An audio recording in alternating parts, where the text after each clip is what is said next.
On the face of it, Lucy does not seem like the kind of person who would go on a spiritual retreat. She'd probably agree with that herself. But she'd like to be, and so she struggles through the enforced silences and the sharing sessions, hoping to attain a kind of enlightenment she doesn't really believe in. An embittered former teen actor, played by Jennifer Connelly with a scorched, brittle air of one steadily checking out of polite society, her thorny aura is an ill fit for the expensive Oregon sanctuary she signed up for, all hushed meditation and touchy-feely trust exercises, and this energy-based conflict gives Alice Englert's strange, alluring satirical drama, Bad Behavior, an immediate pull of intrigue. Vibes so discordantly violent, one feels they have to give way to something physical and drastic at the film's rough midpoint. They do, in ways that confirm the startling, admirable severity and bluntness of Englert's first feature as a director, and also bring it to a head that its slightly softer, more conventionally oddball second half can't live up to. At first, the film alternates the stories of Lucy and her adult daughter Dylan, played by Engler herself, to form a bifurcated portrait of women whose desires are increasingly incompatible with their chosen environment. Once it brings the characters together for a study of wary family bonding under dire circumstances, it loses its crisp dramatic and thematic definition.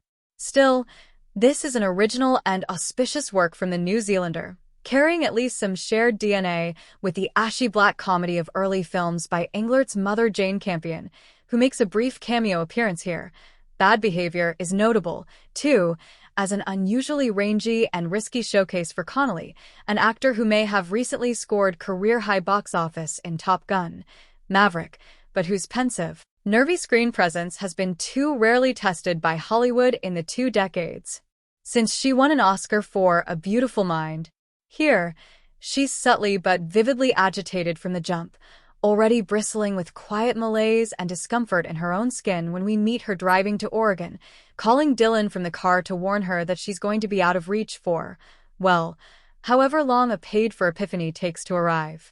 Dylan, a movie stuntwoman at work on a shoot in New Zealand, sounds neither surprised nor concerned. The dispassionate tone between them makes clear that mother and daughter are at least alike in their self-containment.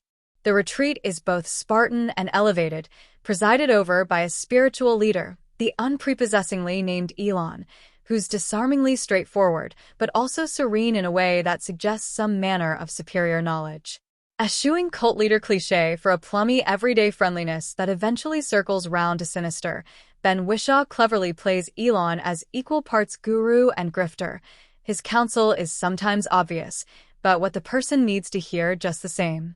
Englert's script avoids easy mockery of spiritual seeking and those who pursue it, but does find cool, splintery comedy in the notion of one-size-fits-all therapeutic techniques, which alienate Lucy further from a group in which she already feels unsettled.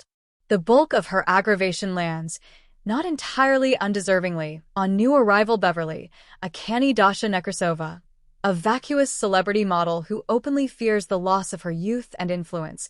As someone now shorn of both, Lucy can offer her harsher home truths than Elon. Beginning as passive-aggressive before the passive part is rather boldly chipped away, this flinty, often very funny standoff between the two women gives Lucy's half of the narrative a snap and tension that Dylan's, mostly revolving around her tentative romance with unavailable actor Elmore, Marlon Williams, lacks. But the two portraits are complementary nonetheless, each perceptive about the balance women are expected to find between emotional honesty and smiling reserve. Simon Price's curt editing sharply exposes these parallels, while Matt Henley's chilly, misty lensing often situates mother and daughter in the same light and air, even as they're supposedly half a world apart. The whole production was, in fact, shot in New Zealand. Following the film's exhilaratingly unexpected climax, Lucy and Dylan's eventual reunion turns it into a stater, talkier affair. But even then, some of the talk is witty and instructive, building toward a resolution that, if not happy, feels conciliatory and hard-earned, while true to its characters' flaws and vanities. "You're going to have to forgive me," Lucy says to her daughter, "and then forgive yourself for taking so long to forgive me." Spiritual enlightenment thus juts up against toxic narcissism, Recognizing that people can only change so much, Englert's debut finds what crumpled catharsis it can in the best of their bad moments.